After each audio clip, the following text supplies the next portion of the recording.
"Who is your father, little angel?" he asked the girl. "I've never seen him," she replied softly. Micah Ioro had it all. The youngest billionaire in the nation, living a life of luxury. And today, he was about to make a decision that would redefine everything. As his convoy crawled through a quiet rural village, evaluating land for a potential high-end resort, his sleek black SUV stirred dust as it rolled past the market. Then he noticed her, a small girl, maybe 6, barefoot, standing at the roadside in a tattered school outfit. In her tiny palms, she balanced a tray of roasted yams. Her eyes were weary, but she stood tall with quiet dignity. Something about her made him look again. Then his gaze locked onto her necklace.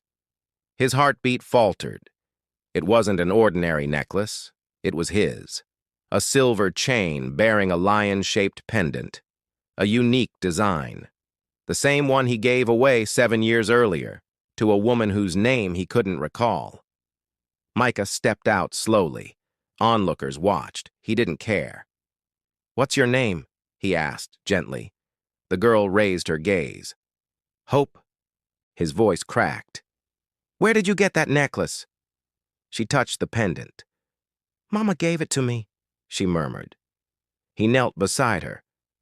"Where's your father?" "I never met him," she answered. Micah was speechless. She added, "Mama is very sick. I sell yams after school." Micah had closed countless deals in his life, but this moment, felt like something too important to walk away from. He pulled out his wallet and bought all the yams she had. "I'll take you home. It's not safe out here," he offered, but she shook her head. "No, thank you. Mama said don't go with strangers. I only sell and go." Micah smiled nervously. "I'm not a stranger, I just want to help." But Hope had already packed her tray. "Thank you, sir," she said, bowing slightly, before melting into the crowd.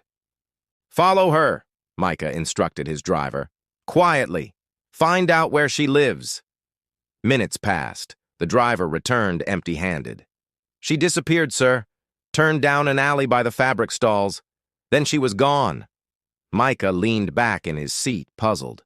This girl wasn't ordinary. She was a mystery, one that came with a pendant tied to his past. That night, Micah couldn't sleep. The image of Hope haunted him.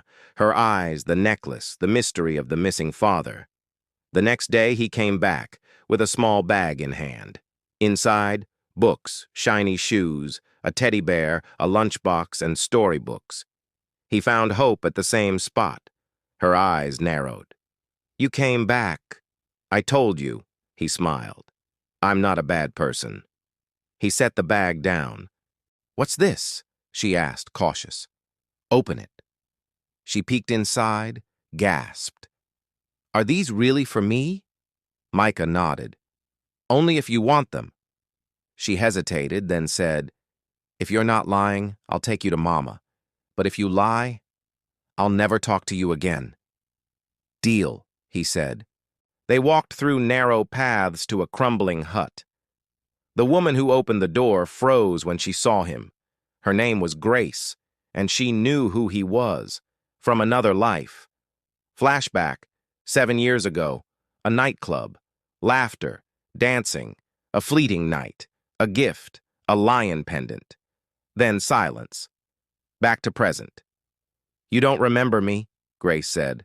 Micah squinted. "I'm sorry. Have we met?" She gave a bitter smile. "Of course not, but I remember."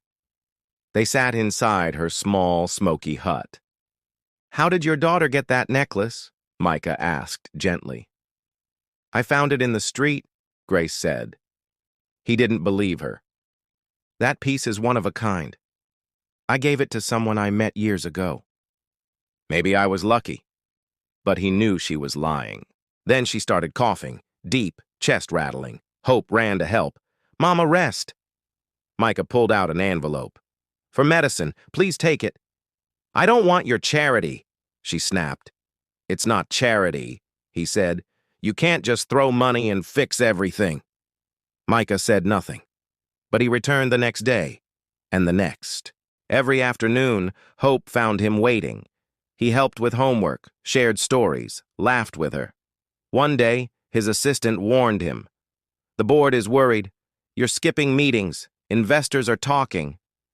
Micah looked back at Hope drawing in the dirt, and he knew this wasn't business anymore. Back in the city, Tiana, his elegant fiancée, noticed his absence of mind. "You're not here, Micah," she said. Later that night, he opened a drawer. Inside was a small toy lion. Hope had given it to him. "For when you're sad." He stared at it, heart aching. One rainy day, Micah returned to the hut with medicine and books. He stood outside and overheard Grace's voice through the wall. "He doesn't know she's his daughter." Micah froze. "Our daughter." It hit him like thunder. He burst inside. "Why didn't you tell me?" he shouted. "Because I was scared," Grace cried. "You left me once. I thought you'd leave again." "I didn't know," Micah whispered. "But now I do, and I feel it." Hope peeked from behind a curtain. "Are you really my dad?" Micah knelt, arms open. "Yes, my star. And I'll never leave again." Grace wept silently. Micah stood, took out the ring meant for Tiana, and set it on the table. "I love you, but I have something to end first." He walked into the evening. Wind had stopped. The storm inside him hadn't, but miles away, a luxury car sped toward the village. Inside was Tiana, eyes red, hand on her belly. She was pregnant, and Micah didn't know. What happens when he finds out? Will he choose Grace and Hope, the daughter he never knew existed, or Tiana, carrying the child of his future? Tell us your thoughts in the comments, and don't forget to subscribe for part 2.